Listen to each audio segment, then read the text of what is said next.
As we begin our time of meditation,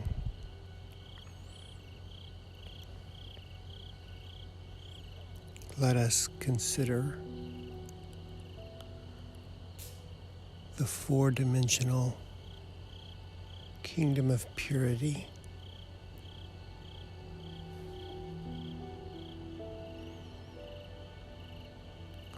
Let us consider the awakeness in every blade of grass and every root in the ground, in every tree and every leaf,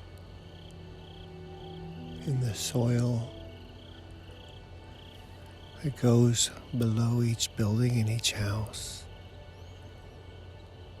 and in the pipes and electricity and so on that travels through the soil.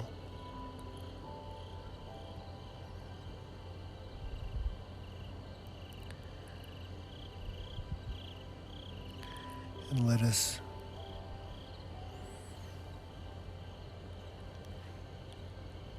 watch and awaken and consider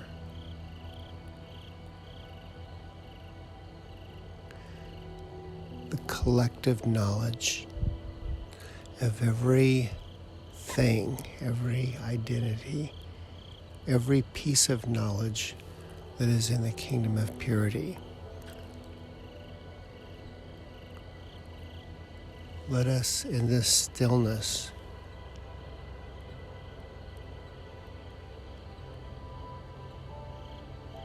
awaken to and realize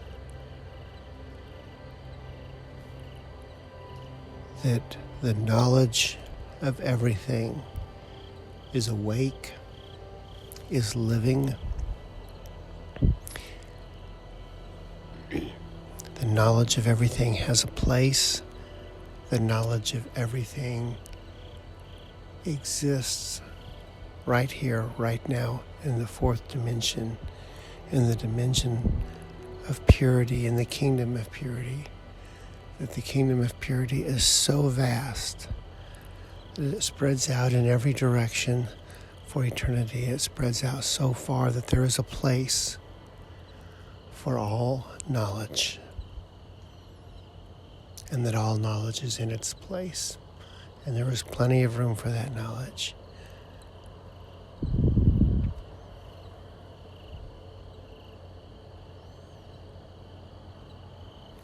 And the conditions of that knowledge are peaceful, are joyous, gratitude, loving. The conditions of that knowledge are the purifying conditions.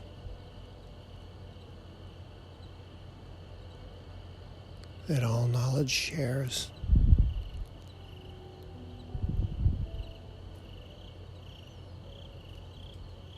They are the conditions that are pure and that are perfect.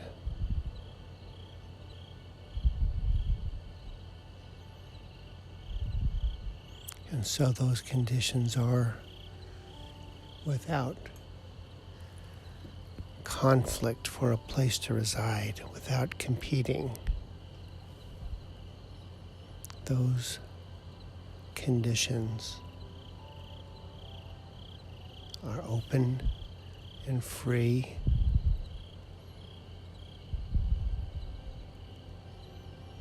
and there is a feeling that all knowledge is single-minded, is filled with joy, knows that it is perfect, and knows that it is beautiful, and knows that it is pure.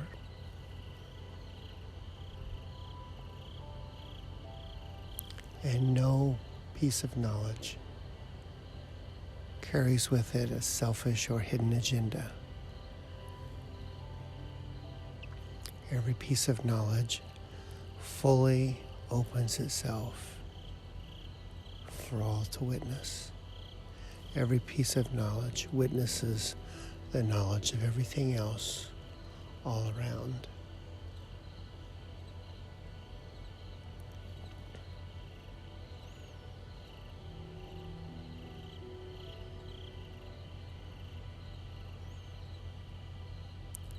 And so, as our mind becomes more and more awake to the awakeness of every piece of knowledge throughout the kingdom of purity, and as we realize more and more and more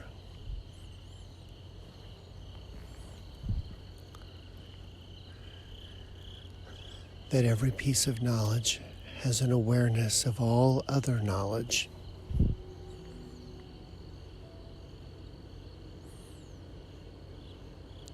we realize the collective knowledge. We realize that we have one knowledge, that we have one mind.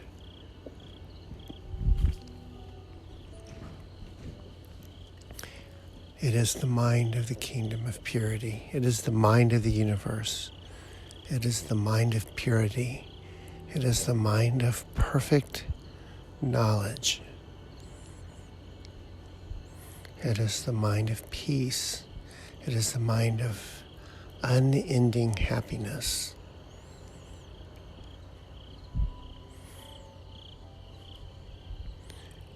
It is the realization of that peace in which all suffering ends. It is the realization of the wisdom of our true self, the wisdom of the universal mind, the wisdom of the collective knowledge and the collective consciousness, the collective mind that comes when all knowledge, when every piece of knowledge, when the knowledge of every teeny tiny little thing and every big thing is all open, fully open, showing itself fully without reservation for eternity in every direction. And we realize that we are standing in the kingdom of purity for eternity. We are standing in the kingdom of pure knowledge. We are standing in the one mind of the universe.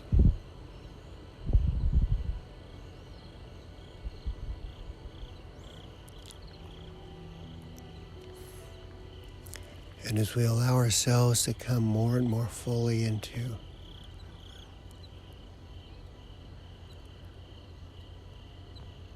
the realization, into the recognition that this one mind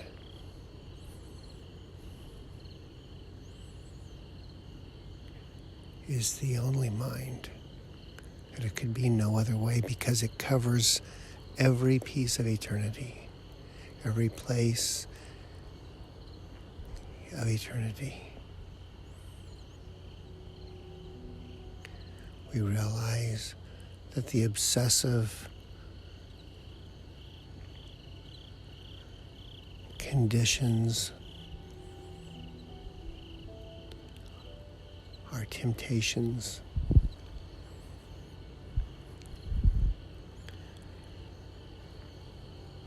drawing us down into servitude for that which is not real.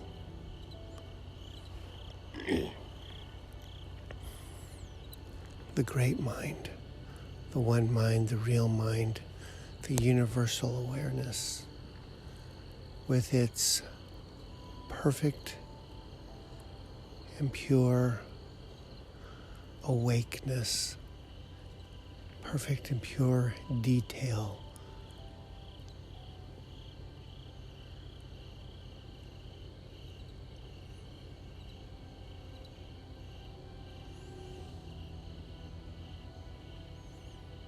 Let us recognize that drawing in to the obsessive consciousness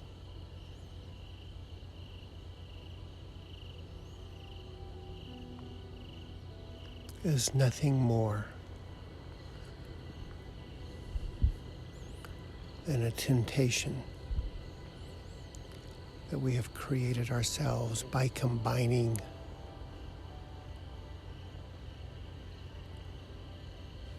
energy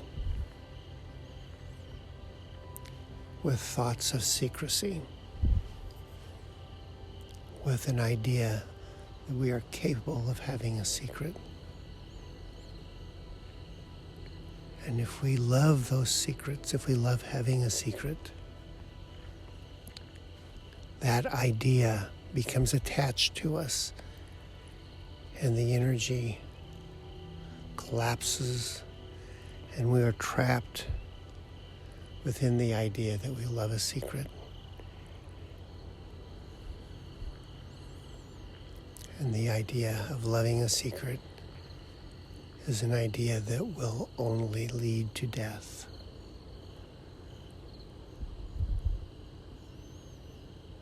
And as we die, as that idea dies,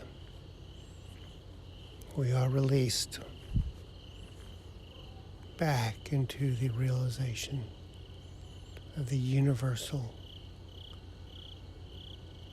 awakeness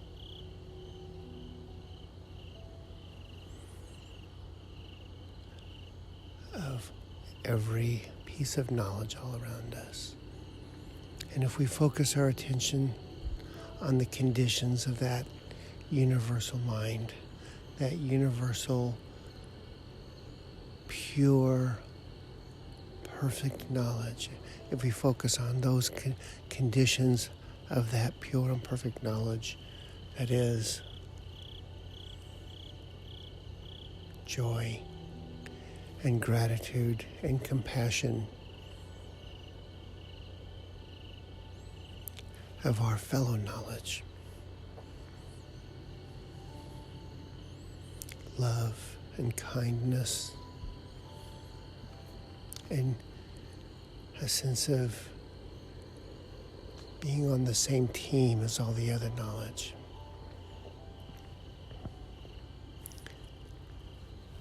A sense, an awareness, a condition of total freedom, complete freedom, joyous freedom.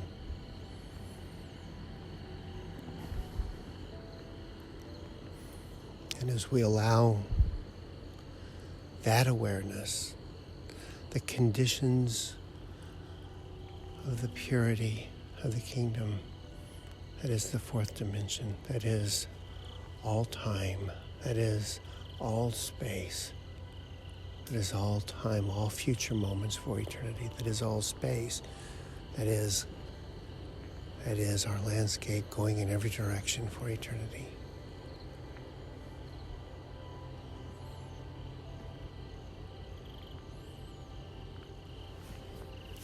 As we let our mind rest on the vastness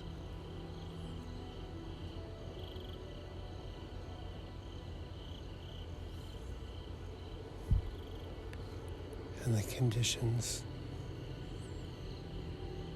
of wisdom and self-knowledge and knowledge of openness all around us.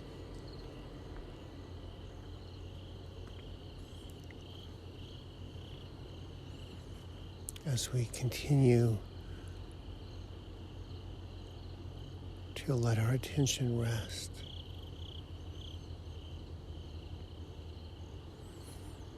on the purity, the kingdom of purity, the kingdom of all knowledge. As we let our attention rest on our love for truth. Yes, as we continue to allow our attention to rest on our love for truth,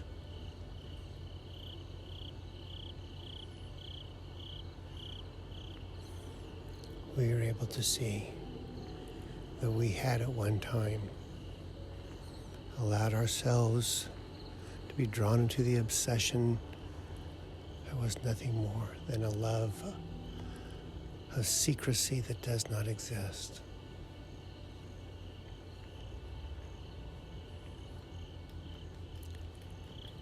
We allowed our attention to draw in to conditions that are self-created, that do not exist in the fourth dimension, that were blinding.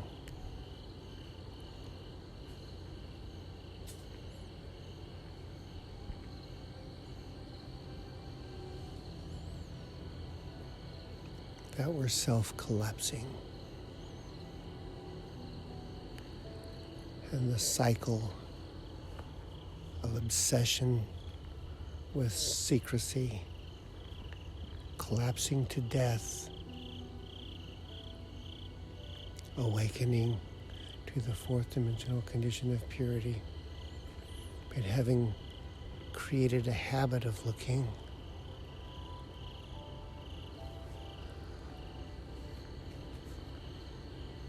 for that obsession with secrecy,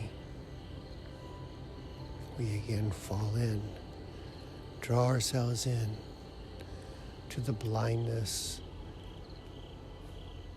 the limits, the collapsing obsession, and we go through another cycle of death.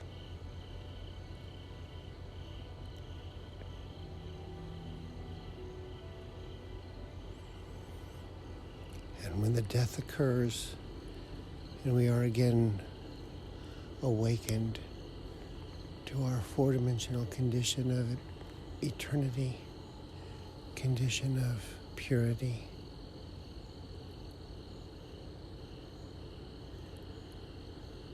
and we consider what just happened, we immediately become drawn in again into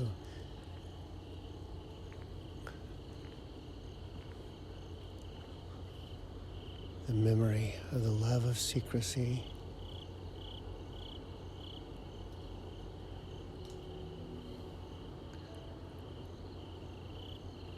and we again draw into an obsession that blinds us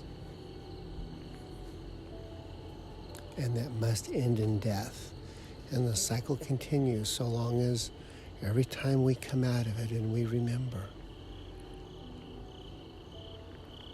that there was at one time a love of secrecy, we have that thought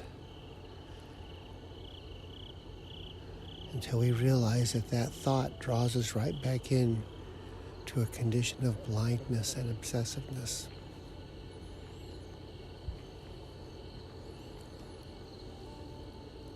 Until we realize that those conditions of obsessiveness, those conditions of blindness, are the conditions of prejudice and anger and intolerance and hatred and resentment and envy and jealousy and attachment and aversion to things, to ideas.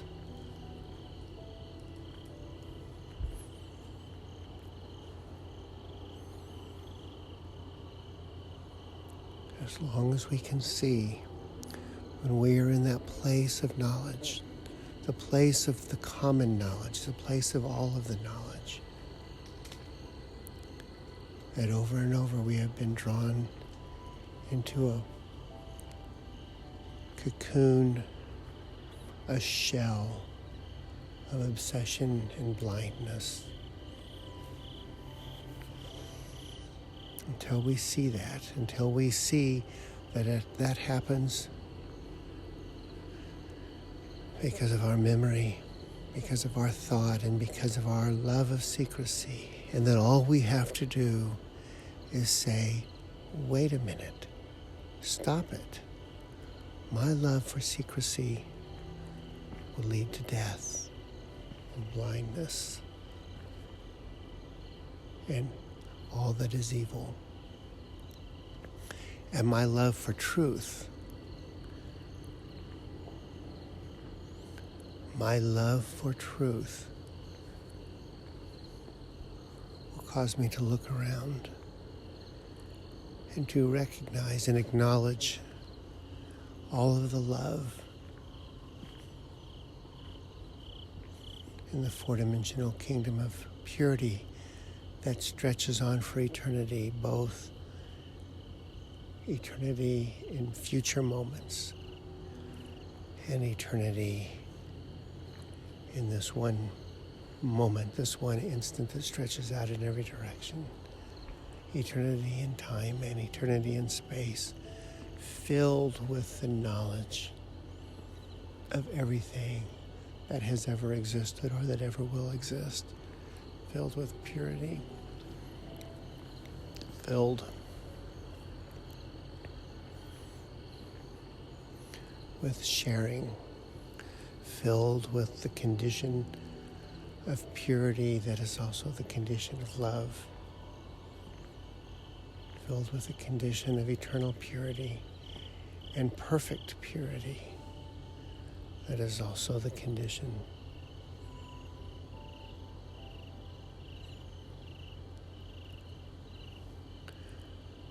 of shared knowledge,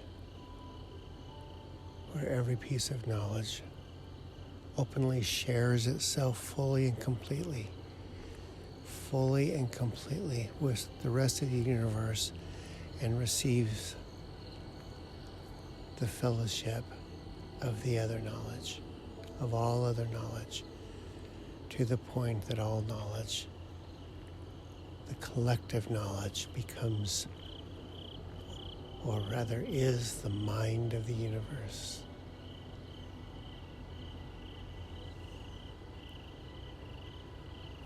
And we recognize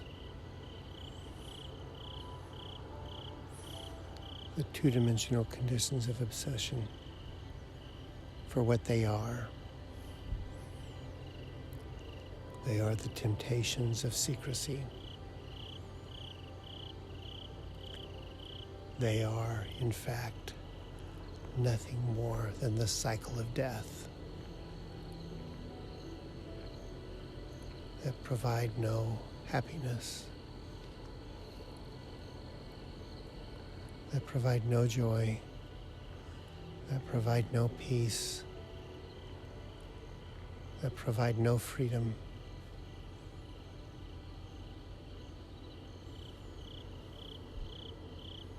that provide no gratitude, no fellowship, that are alone, that are miserable,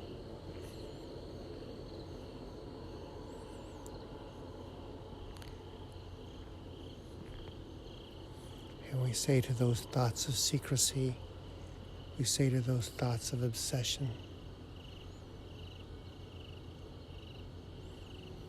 you are forever dead. It is your final death.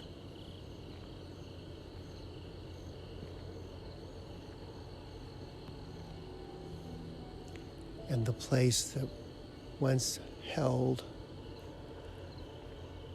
obsession, the two-dimensional conditions of obsession, are now and forever occupied by the four-dimensional conditions that are awake and that share the love of truth, the love of all knowledge, the love of wisdom, the love of freedom, the love of gratitude, the love of kindness, the love of fellowship,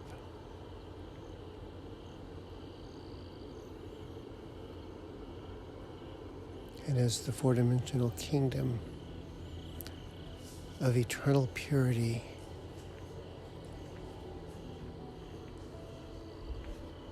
is the only mind of our being.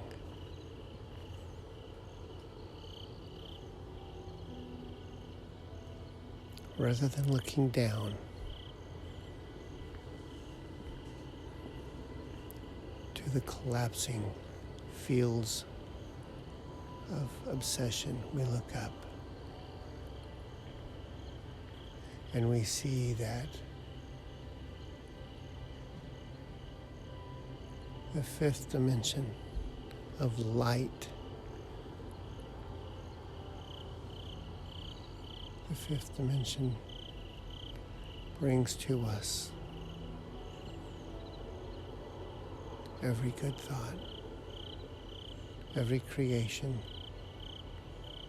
brings to us the fellowship of those that have ascended, the fellowship of our ancestors, the fellowship of the angels.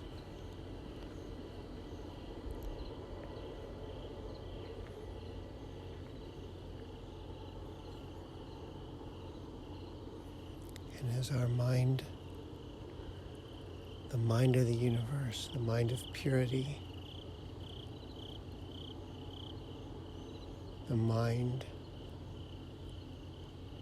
that comes from the love of truth,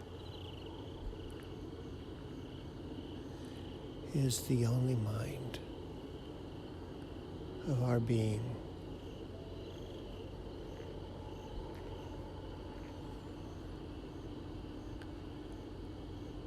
We come into the presence of the great ones, the beings of light. We welcome them in our condition of purity and in their condition of purity.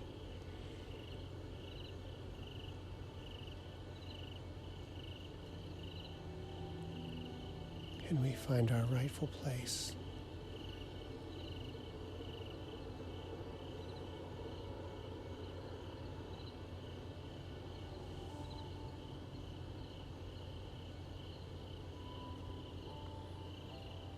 And we are filled with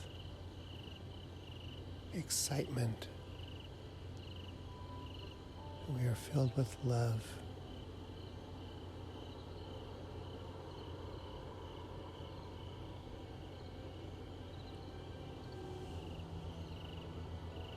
And we are restored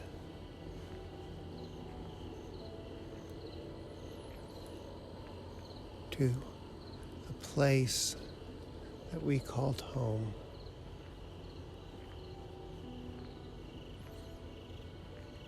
The place before the falling into the obsession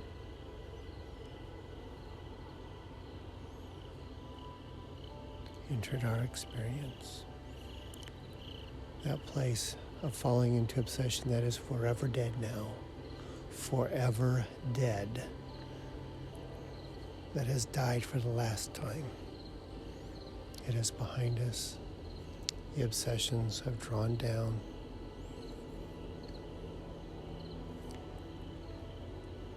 To be forever dead. Because of our love for truth.